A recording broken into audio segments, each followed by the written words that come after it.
Welcome back to Great Mondays Radio, candid conversations with culture leaders. Today, I feel very blessed to have on Jason Kucsma of Toledo-Lucas County Library. He is the executive director. Thank you so much for coming on to talk to us. Toledo-Lucas County Library is in Northwest Ohio, and you have quite a story to tell, I think, as far as bringing this organization along. Libraries are not easy organizations to kind of to manage, to be executive directors of. Yeah. And there's a lot to talk about. So, Jason, thanks so much for coming on Great Mondays Radio. Thanks. Yeah. Thanks for having me. Look forward to talking. So, let's start a little bit with what do you do, and why does culture matter for a library? Because usually we're talking to tech leaders on the podcast, but libraries are something that I care pretty deeply about, and to have you on, I'd love to get a little more insight. You're essentially you're the executive, the head executive of an entire community. What is it Yeah. like there? Talk to us about the Yeah. It's interesting. library. So essentially the CEO of a 400 employee organization. We have two unions and we serve the entire county of Lucas County and here in Northwest Ohio. And, I think one of the challenges for us, our staff are incredibly dedicated folks who are essentially public servants who come to work every day to serve the public. And we serve everyone, regardless of what you have, what you don't have, where you came from, who you love.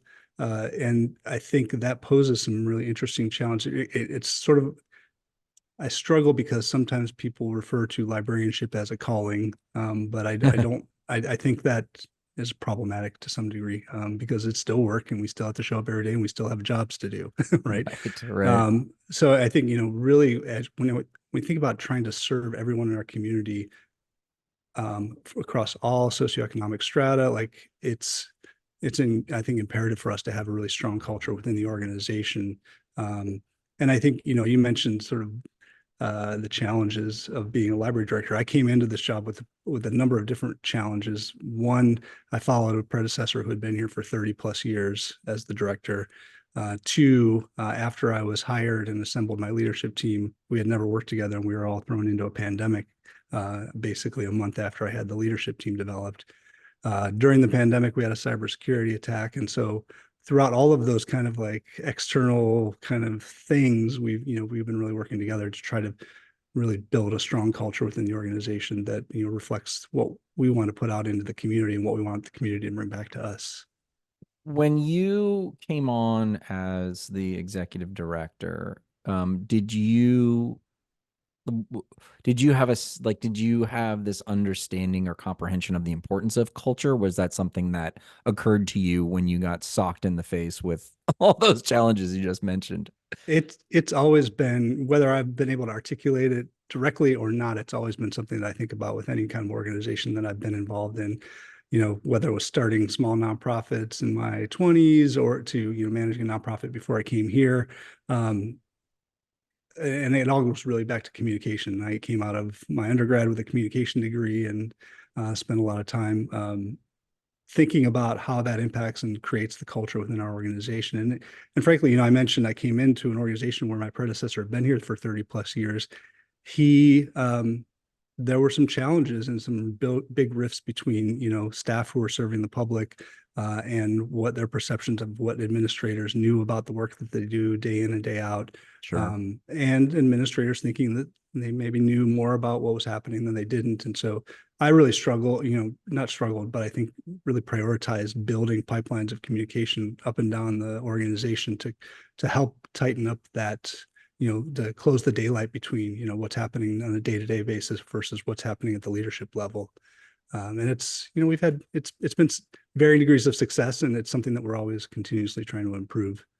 Yeah, I mean, I don't think that's an uncommon experience in any kind of organization where you have leadership and then you have the individual contributors. I think it's maybe more explicit in the library because we have to, like, the task of most of the non-leadership are interacting with the customer or the public in a very visceral way. And it seems, in my experience, it seems like, oh, we have to, that's our job. We're dealing with the public. This is a very, stressful, this requires a lot of thought. What are you guys doing as leaders? Right. Is Right. that a correct characterization? And if so, how are you communicating? How are you bringing people together, different groups together, in order to ensure that that rift doesn't become problematic? Yeah, you touched on a really strong point here, which is I think during the pandemic, and we're still in whatever level of the pandemic we're in. I think the way the public interact with one another right now is like a couple of degrees off from maybe where we were in 2018, 20. So people's patience is a little shorter. Yep. And that's a strain on our public library staff. And frankly, we think about public safety, and that's sort of a lesson that we learned with our staff. We talk a lot about how we prioritize their safety. We prioritize the safety of the public when they're in our spaces. But it wasn't until we kind of really dug a little bit deeper into like how we do debriefs after incidents that happen at maybe one of our locations with the staff that we kind of really understood how important it was to be in a room with those staff who are affected by a particular instance, and hearing them. We're not bringing solutions to the table. We're just listening to how that situation impacted them, how it made them feel, and I think showing that level of interest and empathy and goes a tremendous goes a long way for us. And I think I really underestimated that until we started to do it. I'll give you an example. I mean, we're a public institution. We have a branch that's a gorgeous brand new library in a neighborhood that's transitioning, and it's there was a shooting in the park nearby, and a bullet hit a window at the branch, and so Yeah. nobody was hurt, but we had to close the branch down because there were forensics involved. And so in one instance, we have really robust public safety staff that take care of our branches and our public on a day in and day out. But we wanted to sit down with them and say, like, here, how does this make you feel? What are the ways that we can do to help mitigate, some of the concerns you have? And that really, I think, goes a long way to debunk that you don't know what's happening here. You don't understand what it means for us to be working here. I want to point out what you said about you don't have to have solutions in order to have an effective debrief or conversation, and the depth of that. The point in that comment was making sure that that staff member is heard and seen. And I just the more this is yet another example of this practice that I think, even when there's not a traumatic incident, needs to be practiced by leaders, because I think leaders think that their job is to have the answers. And sometimes it is, but it's to be able to be able to just see another human being for who they are. And by the way, you guys are lucky in that you have the physical places, and you have to be there. People who are distributed, it's not as impactful. You can, but it's really hard remotely. So I think that point about listening and seeing is what I think you're describing as closing that gap and creating that connection. I do understand. This is difficult. I don't have an answer. Let's try to figure it out together. And that person's going to feel that they are at least being heard in a way that matters. And ultimately, that's the kind of thing that matters the most at work.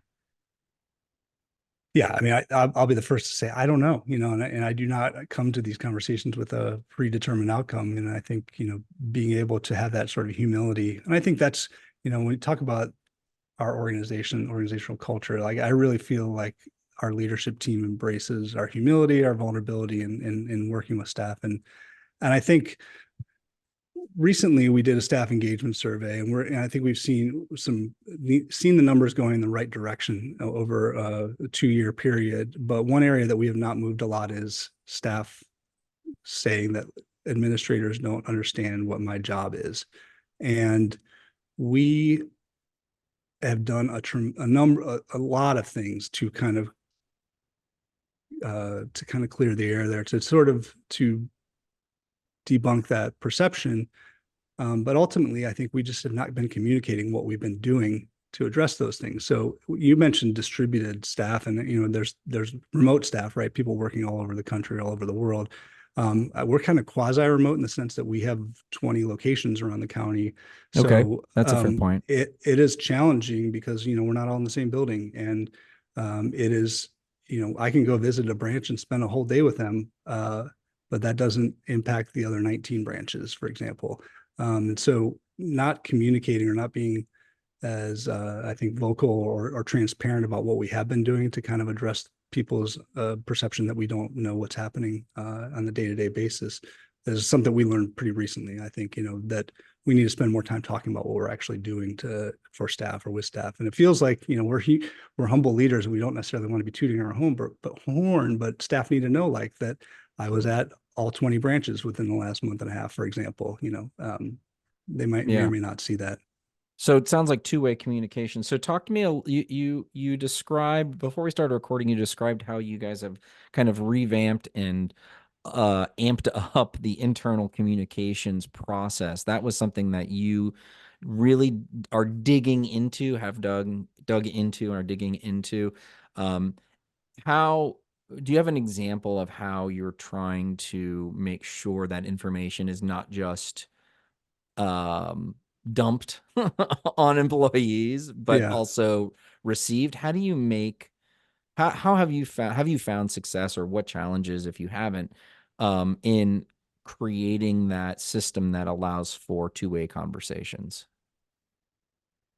Well, I think we built a number of channels for places for people to share feedback, and we've originally started off with a sort of mechanism that many organizations, companies have that allows staff to kind of share their perspective, share ideas that they have about how to improve the culture or how to improve the processes of the organization. And we've kind of tinkered with that a little bit, but really one of the things I think that's been the strongest for us, and it kind of goes back to my days when I was a magazine publisher before, like, you don't not put out an issue of a magazine because you don't feel like it's the best thing. You try to be pretty intentional about a regular schedule of when you're going to communicate something. So, we have a regular, we have consistent schedule of ways that we communicate with staff, whether that's steady stream of newsletters that come out on once every month right after the board meetings, or whether it's our town hall meetings that happen a couple of days after those board meetings when usually most of the activity might happen in an organization. So providing those opportunities that staff know that, oh, this is coming up in a couple of weeks, I know I'll have an opportunity to share a perspective here, or and I think the other thing is just making ourselves available as leaders in an organization on an ad hoc basis. So I meet with both of our union leaders once a month. Sometimes we don't have anything to talk about, and that's fine. I would love to have boring conversations with staff about what we're doing over the weekend, because it means we don't have issues to deal with right now. Right. Better to have more meetings without anything to talk about than not enough, and so that the meetings are only about emergencies, right? Like, you want to be able to establish a relationship outside of crisis. Exactly. And it's funny, it seems, taking on an organization that had been led by a leader who was a very traditional leader, a very top-down leader who, in the organization, the silos were very deep and strong. And we've recently started doing something pretty simple, which is quarterly project meetings we have a lot of different kind of verticals in the organization. The IT, we've got facilities we're managing, we've got staff, we've got program services, we've got our collection development and technical services that basically cycle all of the materials through the system. All of these things happening at once. And so we recently said we need to have quarterly meetings about what projects are happening and where are the interdependencies. And at our last meeting of the year in 2023, my director of operations asked the group, like, are these meetings useful? Are they because frankly, it was a kind of a boring meeting. And I said, I'm glad that we're having these meetings, and I'm glad that they're boring, because it means that collection development folks know exactly what HR is doing, and they've heard this 3 times already or 4 times already this year. Or, the facilities folks know exactly what programming, public services is doing, because they've been in these meetings a number of times throughout the year, and there are no surprises. There's no points of, I said, so I'm glad to continue having these, boring quarterly meetings as long as we know that what everyone's doing, what everyone's working on, at least in awareness. But you're right, it's building those relationships. Yeah, that's it's interesting. There's sort of this could have been an email. This meeting could have been an Look, email. I'm somebody that's, I am the first person to say we do not need useless meetings, but this is one of those situations where I felt like I had to eat crow a little bit, be like, no, this meeting, it may feel useless, but it's actually serving a purpose that we don't actually see. Right.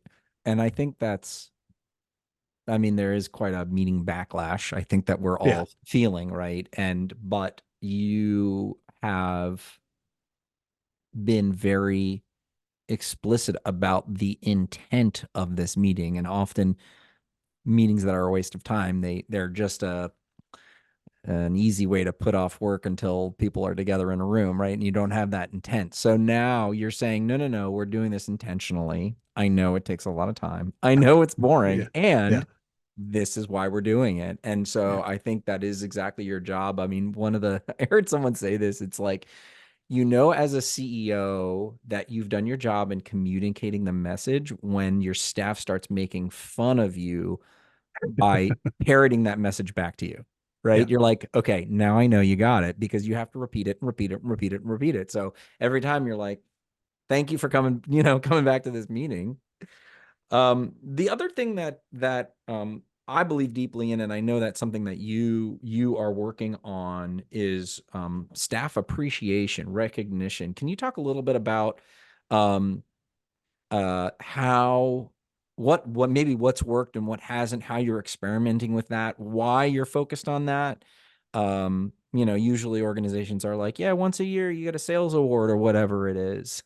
What why have you decided to put your, precious little time, energy, and resource into focusing on creating a system of appreciation, and what does that look like? And I think one thing we have right now, a number of companies have is a shout out platform where anybody can go in and say, I want to give a Yeah. shout out to a colleague over here, and I think that's really useful, and I think kudos and recognition from your peers goes a really long way in kind of building those relationships and helping people understand that they see what I'm doing, and that is good work. We struggle at an organizational level because for a couple of years now, we've done staff awards where we basically create these categories and then invite staff to nominate people for these awards. And it's a really meaningful. We did once during Zoom, via Zoom during the pandemic, once in person, and I think we struggle a little bit because you have a handful of people who get awards, but you got 400 people in the organization who are all like in some way contributing and making meaningful contributions to the organization. And I feel like we as a leadership team really focus on like, hey, all these people, other people are left out. Is this the right way to do this? Is this the most effective way to show appreciation? And I mentioned that to you before we got on in our conversation here, because we spent an hour and a half as a leadership team this morning. I'm wondering, like, is this time well spent? And I think it was, but how do we show appreciation of staff and recognition for their work? And this year we won the National Medal Award for library services. It's the highest honor a library can receive, and I think we spent a lot of time communicating to staff what that actually means. Like I don't think they actually knew or understood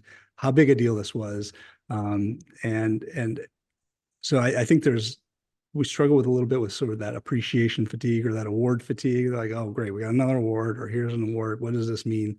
And I think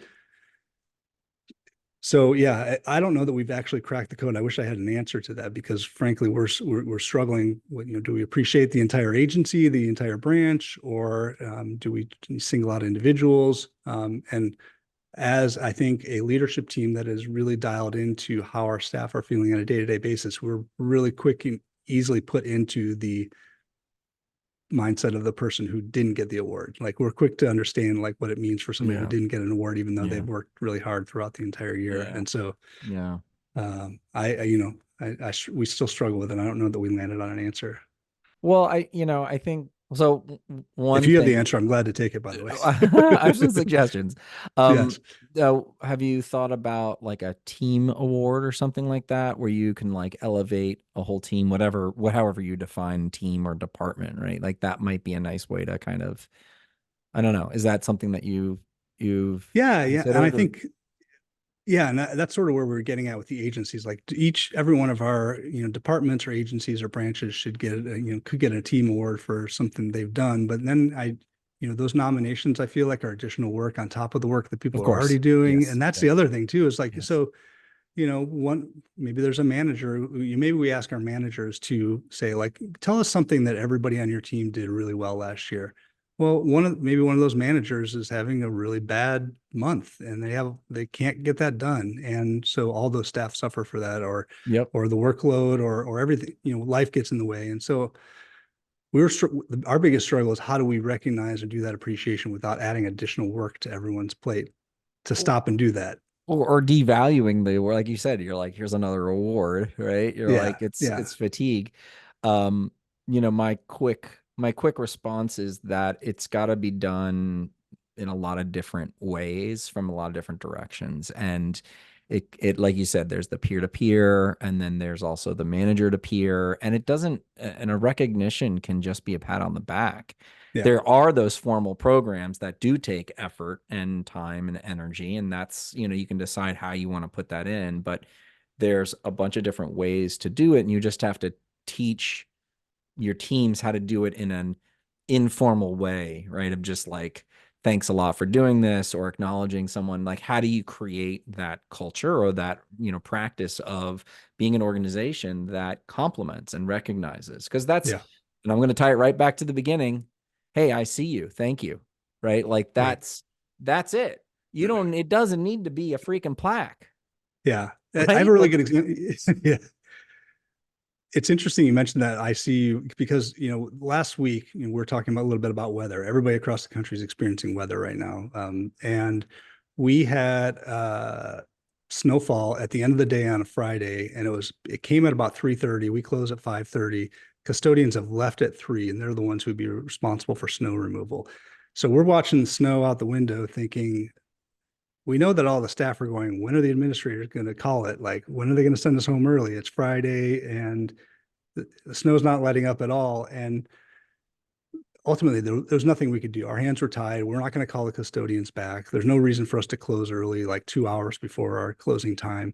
But I sent a note to staff. I said, look, it's crazy, right? Weather's bananas. We've been watching this. None of the options that we had on the table were viable.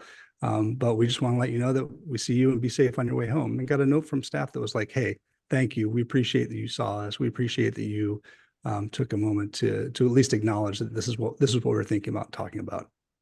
I think that's great. And I have yet to come across an organization where people were complaining there was too much communication, right? Like, it's like, if you're it's like, it is possible, I suppose. But I was going to say we get that a little bit here, but I'll let you go for oh, really? Okay. All that. right. Well, I mean, okay, so then we could talk about that. But to me, it's like, the odds that you're communicating too little are so are it's much more likely that you're going to be communicating too little than it is too much. Yeah. And if it's, you were talking about ways to appreciate and different channels, as long as it's not the same channel, and it's, you're like a gazillion emails in, and that, I think that would be problematic. Well, tell me, what does it look like when you're communicating too much? What is that? Well, it's interesting. I mean, I guess I would reel that back a little bit because we have gotten feedback from staff like these email newsletters are a little bit much. They're pretty dense. And so to that end, we've, Okay. scaled them back, and we focused on like, what is the stuff that you need to know to do your job in the next 2 weeks? Like that's the core of it. But I think, um, yeah, so I think that's That's a fair critique. I mean, I think that's a fair critique. And especially for, it's like, if you're communicating, it's like, what are the little nuggets, and, what's the one piece of information, and do your job of curating that. It's like, don't give right. me everything. Like, that's not, I don't want to have to sort through that. Okay. Right. That's Yeah. fair. Yeah. But I think to your point about, those multiple modes or multiple channels for that feedback and appreciation with staff. I struggle with that in part as a leader because I mean, and I do this all the time. I'll call somebody up out of the blue, a manager, hey, I saw what you did. It was really great. And that means a lot to that employee. And I could do that every day for across the system, but that doesn't really move the needle on staff perception that administrators don't know what we're doing, because I'm not someone who's going to go, you know what, everybody, I just called I'm not going to toot my own horn, or I'm not Right, going right, to right, right, broadcast right, the fact right, that I'm right, doing that, right. because that's not the reason for me doing it. It's not a performative gesture. It's me actually trying to share Right. or to appreciate. But you're right. I mean, I get what you're saying about a general culture of appreciation where everyone is doing that all the time, as opposed to, those having to call it out because it's not happening enough. Which is, yeah, and which is just another way of saying, I see you and I see the work that you're doing, which is really where we started this conversation, right? Yeah. Like the divide between what leaders and staff being appreciated, the work that they're doing, being appreciated, because it's hard. I mean, this is hard stuff. I mean, and every I think library staff, need to be elevated in a really important way, especially during the pandemic. And it's Mm-hmm. like, I know that there's just continues to be carry on trauma and burnout. That's really tough. And Yep. one small way that you can make a dent in that is say, hey, I see how hard you're working and thank you for putting in that extra effort. Because if you don't, it's like people appreciate that when they can see the impact, but then on top of that, when their peers or leaders also see the impact that they're having, and that's really important. And so maybe it is one-on-one, but and then there's other times where it's like you're acknowledging people in front of a group, and that then supports. So that's And I just think I think you're on the right path, right? I think you're heading in yeah, the right direction. It seems like. I think too, we need to give ourselves, and I remind my leadership team, you mentioned, this is hard, right? And like, this is hard, and culture is hard. And I need to remind my leadership team to give ourselves a little bit of grace, because we've really only been working together for a couple of years. This is work that takes year upon year upon year, Years. and it builds, Yep. and it's, builds on itself. And we need to acknowledge that this is not something you fix with one email. And and I think that's Yeah. important that I try to remind my leaders of that. Yeah. Um, that's great. Well, I think we'll leave it there. Uh, Jason Kucsma, Executive Director, Toledo-Lucas County Library in Northwest Ohio. You can find out more and see some of the awesome work they're doing at ToledoLibrary.org. They recently won the highest level medal, called the National Medal Award for Library Service, which is no small feat. So that's amazing. And I even saw it without you sending it to me. It was that Oh, sort is of that right? rose to that level. Yeah, yeah, I love totally. it. I love it. That's great. So that's amazing. So congrats early in your tenure. It sounds like you are on the right path, and I really appreciate you coming on, sharing some of your wisdom and challenges and questions still to be answered with us here on Great Mondays Radio. Thanks so much, Josh. I appreciate it. All right, thanks, Jason.